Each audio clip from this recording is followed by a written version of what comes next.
let's talk about when you had your very first experience with makeup. Paano mo nalaman na meron kang talent with makeup? Because when I was 4 years old, that was actually the start of everything. Me and my sister would actually play with Johnson and Johnson's baby Na powder. pulbo. Diba? Yung pulbo.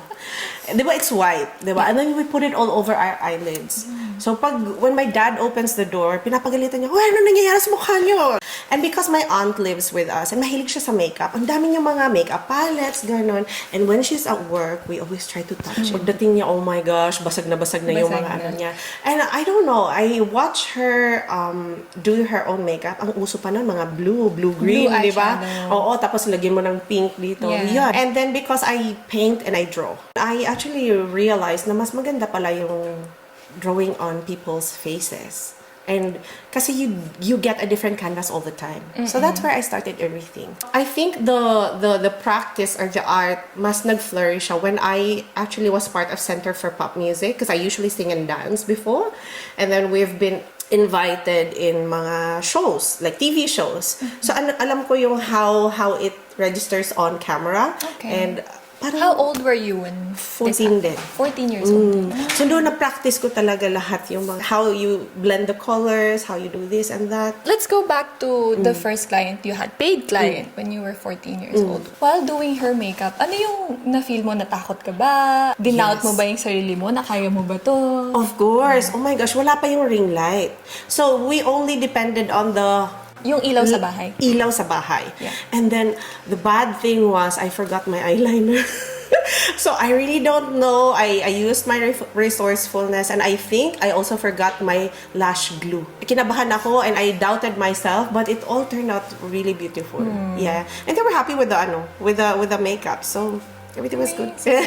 Whenever I feel nervous, dun yung time na parang mas nagpe-perform ako and mas maganda yung output ng makeup ko. Yeah. So, we invited Miss Bless because she is a professional makeup artist in Melbourne. Yes. One of the best, I would say. Thank you. Anyway, Miss Bless, Yeah. okay. A lot of our brides, they don't know where to start with planning their wedding. And one of the most important vendors to book right away is a makeup artist. Oh, yes. Yes, especially Definitely. during peak season. Yes. Right? When should a bride look for a makeup artist, and how far in advance should she book to ensure availability? All right. I would really say if you're very specific with that makeup artist, book a year ahead. A year ahead, really? Yes. Wow. Because if you look at their Instagram and if they're very busy, trust me, 1 year before, marami na akong mga bookings. Yeah, so I've had brides na last year pang nag-book for December 30, 2024. Because she was referred by Miss Mabel, yung celebrant. I don't know if you know her. Yeah. And she would always say, please, if you want this makeup artist and if you want to be stress-free, book her a year ahead or like as soon as possible because she will be booked out. It's very sad when if yung reason is, ay, hindi ko siya na-book because booked out na siya. Diba? Yeah. But if you're not particular with your makeup artist and you have a priority na vendor, then you would go for like maybe 3 or 6 months ahead. That would be safe enough. Are there like qualifications or experiences that the bride should look for? I would say qualifications, okay, diba? Like certificates, okay. Pero if you can see, there are so many talented makeup artists, walang qualifications. I would personally, if I am a bride, I would look at the output. I would look at their posts. I would look at their Google page, their Instagram page, and see how it really looks like, yung mga gawa nila. Diba? Like, and maybe you would also, if you're a bride, maybe check on the number of brides that they have already done. What about the posts, Miss Bless? Example, like the videos, the makeup posts of the artist. Yeah. Ano ba dapat yung tignan nila doon? Is it like the look of the makeup, the quality of the products that they use? Or like the reviews, the comments? Ano ba dapat yung tignan nila doon? For me, would say the look muna. Okay.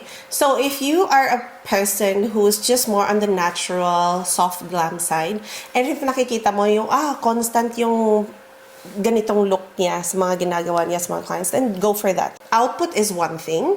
yung mga post niya or yung mga gawa niya is one thing, but also check for the reviews. Sa reviews, nakikita mo yung credibility ng makeup artist, di ba? How a makeup artist would communicate, how easy the transaction was. Yun din, nakikita mo yung personality or your character ng makeup artist. Punctuality is very, very important. It's essential. Tardiness, yung sumisipot ba sa booking. Kasi I've had clients na hindi ako sinipot. Diba? Sa Philippines, that's also very common. Let's talk about makeup trial. Okay.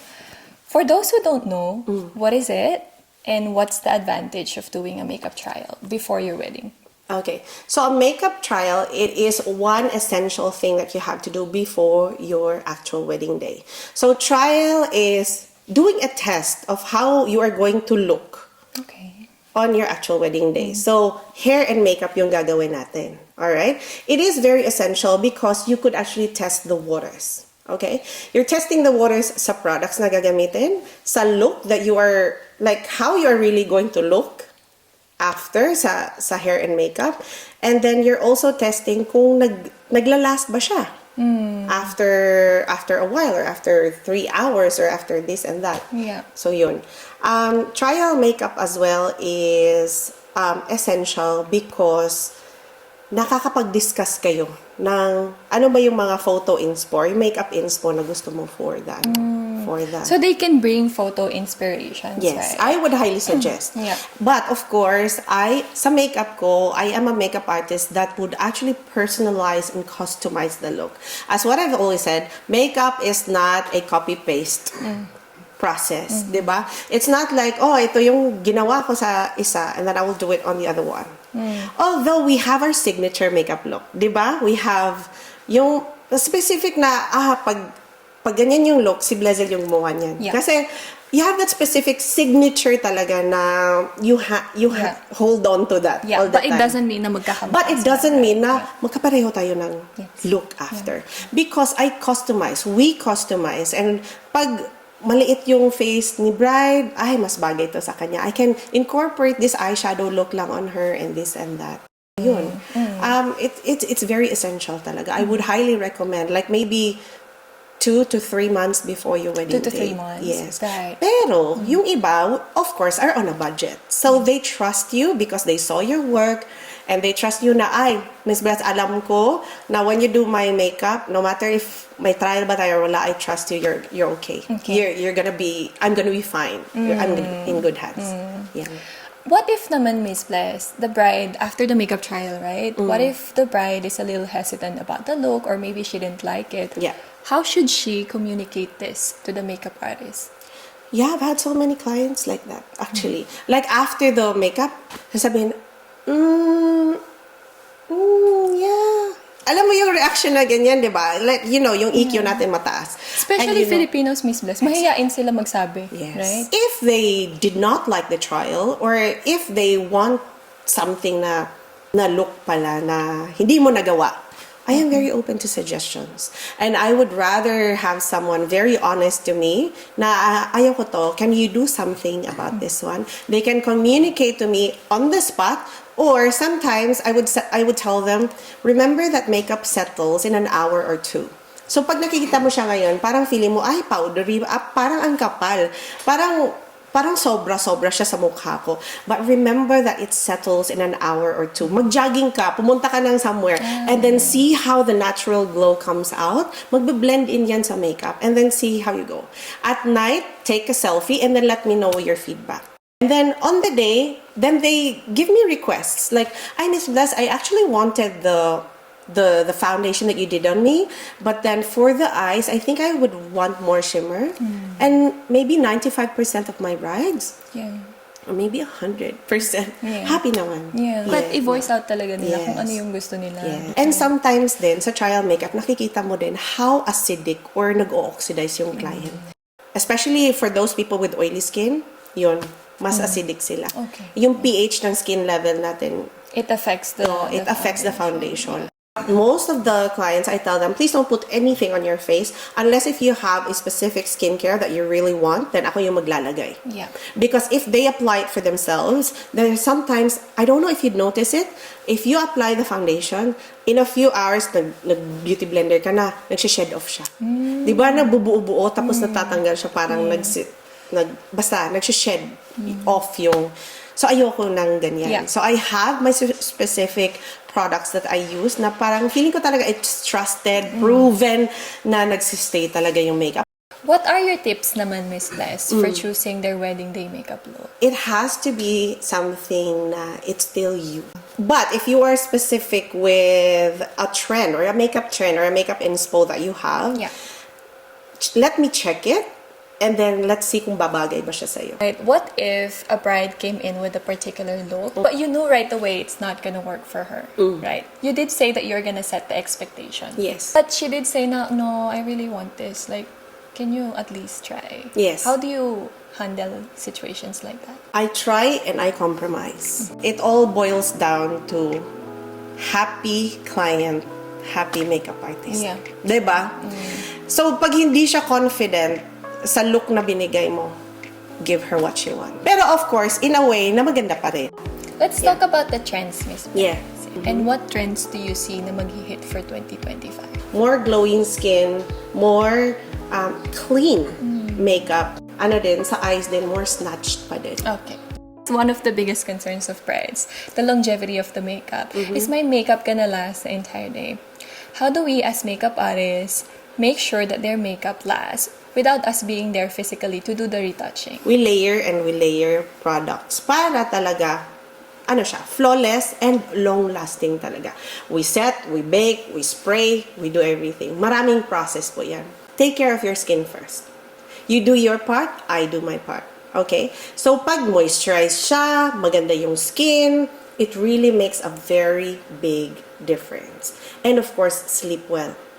Sleep hours, kahit 4 hours, 5 hours before the big day. It would really make a difference. Kasi if you do not sleep, trust me, the makeup will just sit on top and then it's going to move together with the oil, together with whatever. It's going to move. That's the time nagiging cakey. That's the time nagiging ano na siya. I prep with a setting spray, which is the Fix Plus. And then number 2 is I use the serum, which is the Dior. The Dior, it's like an essence. Very, ano siya, Yeah. yung... Is it the rose one? Yeah, Rose essence, the rose yeah. essence. Oh, That's expensive. so good. And every time I put that on my clients, they would really say, ano yan? Ang bango.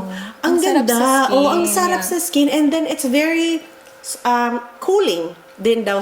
At they will really know na yung bango is very luxurious, diba? And then number 2 is I use a very good moisturizer, which is the Bobbi Brown, the vitamin enriched. Oh, yeah. That's very good because it's very hydrating, mabango siya, vitamin enriched from the word itself, and it really holds makeup. Kahit yan lang yung ilagay mo, and it's giving you that glow, that inner glow already. And then I do the sandwich technique. I don't know if you've heard about it, but the sandwich technique is every time you apply, so maybe you're done with the skincare, you put on the foundation, and then you spray with a setting spray, which is the Charlotte Tilbury or the MAC Fix Plus that I always use. And then after that, spray. And then I set and then I bake with a powder as well. And please don't worry if you have oily skin because for me, oil is very important sa makeup. Kailangan lumabas yung natural oil mo para mag-blend in yung That is makeup. true, Diba? Hindi yung matte na matte tayo, tapos parang very dull or very flat tayo. Pero once lumabas na yung oil, maganda na yan. Yes. Di, totoo nga yung sinabi mo, Miss Bless, na you have to wait for at least an hour for your makeup to set and for you to see the final look of it. That's true. And that's why I always tell my clients, I will do the bride. So for example, I'll be doing 3 people, okay? The bride always has to be second. I cannot do you last. The reason for that is we need time for the makeup to settle. So pagdating ng photographer, ayoko yung parang hindi pa lumalabas yung oil. Gusto ko yung pagdating ng photographer, nagta-touch up na ako because they also need that for photos, for them. For It adds natural glow din kasi. That is so true. Yeah. And I don't know, so far sa mga experiences ko, ang ganda na ng makeup once you're already touching it up. Parang mas maganda na yung... Lapat niya sa skin. Yes, right? exactly. Yeah. Let's talk about the budget. Yeah. Okay. Mahirap na question yan. I know, very controversial. Oo, as in. Kasi there are a lot of vendors for wedding. How much should a bride budget for a makeup artist? Bridal makeup artist, specifically. Okay, I think it would depend on expertise or skills or the years of experience. But maybe, so far lang sa mga alam ko, maybe budget 250 to maybe 700. It depends on the skills. It depends on the makeup artist. Maybe makeup alone would be 180 Yeah. to sa mga makeup artists na kilala ko. Okay, maybe it would be 180 to 300. Right. What are the advantages of hiring a professional makeup artist versus doing it yourself? Number one, it's going to take out all your stress. Because you're not going to be doing it alone. Someone professional, and you know that that professional have done so much. Brides before, clients before. You're just going to be sitting there. Pagkatapos niyan, tapos ka na. Yeah. Diba? Although you're going to pay for it, but at least hindi ka masistress. You can always pay expensive photographers, videographers. Yung venue mo ang ganda-ganda. But if you're actually not happy with the makeup and you're not confident to post on photos or your videos, you're not gonna be happy at all. I know. What if ang ganda nga ng setup, ang ganda ng gown mo, ang mahal-mahal ng gown mo, but your makeup is not, That diba? great, yeah. That good. Hindi ka confident. Hindi ka magiging happy. Unless, if you're a makeup artist, of course, di ba? Do it yourself. Pero I didn't do it myself sa wedding ko. You Kasi still hired someone to do I still it, yeah. hired someone. And favorite ko talaga siya. Actually, siya yung una kong binook. Aside sa church. Kasi for me, gusto ko talaga yung church na tapos sinabihan ko yung church, okay, can I call you back? Tawag ako sa makeup artist. So, available siya. Available ka ba for this day? Yeah. From all of the weddings that I've been to, most of the time, the preparation is almost always stressful. Yeah. Right? How do I make sure as a bride that the time that I have with my makeup artist is a relaxing one? Alright, number one is, because I do send you prep instructions, follow that. Number two, please do not argue with the makeup artist with the timeline that we are going to give you. May Kasi- tumatawad ba, Miss Bliss? Ay, oo. Ang dami. Actually, hindi na yan early yung 7 a.m. For a wedding makeup, it's not early anymore. Early would be like 2 a.m., Yeah. 3 a.m. Yeah. That would really be early. Yung bridal hair and makeup ko is max 3 hours. 2.5 na yan yung parang... Just for the bride. Yeah, just for the bride alone. So, other people, I can adjust na. Yung others is 1.5. Depende na lang sa length and sa kapal ng buhok. The makeup chair shouldn't be empty at all. Once one is done, the next one comes in. Okay? I could have, at least para may time pa tayo, a lot of my brides really thank me with the timeline that I give them. Kasi sabi nila, Nay, it's so early. Pwede bang ganito? Di talaga pwede. Yeah. Let's talk about naman, Miss Bliss, your passion about makeup artistry. Yeah? What makes you passionate about this field? Alam mo yung feeling na you make everyone look good and feel good. With the use of your strokes, with the use of your brush. I had one client, she's Aussie. She's the mom of one of my brides. And she never does makeup. After I did her hair and makeup, and then when she saw the mirror, she was teary-eyed. And then she really asked me, can I give you a hug? Ganon na yung feeling. And it was the warmest hug ever, na parang motherly hug talaga. And it's so fulfilling na ganyan yung nakikita mo all the time sa mga clients mo. And they give you good reviews, sometimes they give you tip. I think the best thing is when you turn clients into family. Yeah, and that's a very, very big part of like very essential for me. Diba sabi ko nga, I'm very extrovert and I like to have lots of friends. I like to have but of course I have my own circle of friends na trusted, na family ko talaga. But when you turn those clients into something na nagiging family or like deeper friendship, maganda yan. Yeah. Diba? So that's why I'm very passionate about it. Anything about beauty, anything about art or color, that's always my thing. I don't know if you've known about the makeup workshop that I did for the cancer patients. That was the first. No, it was not the first, but it was for October, Pink October. When was that? 2019, I think, or 2018. In Melbourne? Right? Yeah, here in Melbourne. So what I did was I offered a free makeup class for patients who are suffering or undergoing cancer or were survivors as well. Kasi for Pink October na yun. And I think there were 2 or 1 na wala talaga siyang hair. Na kasi ongoing yung chemo niya. And can you imagine that smile and that confidence na nabigay mo because she was part of that? It was for free. We had freebies as well, yung mga goodie bags na na-include din namin. Because in that kind of situation, you need someone to just lift you up. And makeup or feeling good about yourself can do something that would really lift you up, diba? Yung confidence na nabigay mo because they did it themselves. Na pwede pala na even if I'm in this kind of situation, pwede pala akong gumanda. Pwede pala akong mag-look good kahit wala akong buhok. Yeah. Do you have any favorite story that stands out to you the most? I would say 98% of my brides, ang ganda ng bond or ang ganda ng kalabasan every time we did the wedding makeup. But maybe there's one thing that really stood out. That specific bride, after I did her makeup, sabi niya talaga, oh my gosh, Ate Bless, I am so happy that we're actually neighbors because she lives close. I've had this bride since 2022 and even until now, sabi niya, please don't ever move to another state. Pero so far, most of my brides almost the same. Nagiging friends ko sila na, ate, you're like the sister that I've never had. Can we have coffee again? Or can we have this one again? So, yun. How do you get those reviews, Miss Bless? Kasi nababasa ko yung mga reviews mo. Detailed sila. Right? Yes. Detailed sila. Ito yung experience ko. This is the makeup that I had.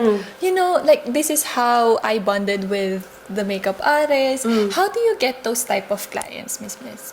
I don't know. Because as what they always said, when it is the God who gave you that business, He is also the same God that will give you those clients. And I would always say to my clients, I really don't know bakit ba yung mga clients na napupunta sa akin, those are the clients that really gives you that very deep connection. And part of my prayer is always giving me the best client. God shines through sa kanila. And I make sure that they see God through me as well. All the time before we go to that wedding venue, I always pray. Number 1 prayer ko, Lord, please be the one to do the makeup for me. That means use my hands, pero ikaw yung gumagawa. Yeah. It's not me who chooses my clients. They're the ones choosing me because God chose it. Ganda ng Miss Bless. Diba? If there's one takeaway from this interview, Yeah. right, what is your biggest advice to brides in preparing for wedding from a makeup artist point of view? Stay calm on your wedding day and always expect that may mga glitches talaga yan.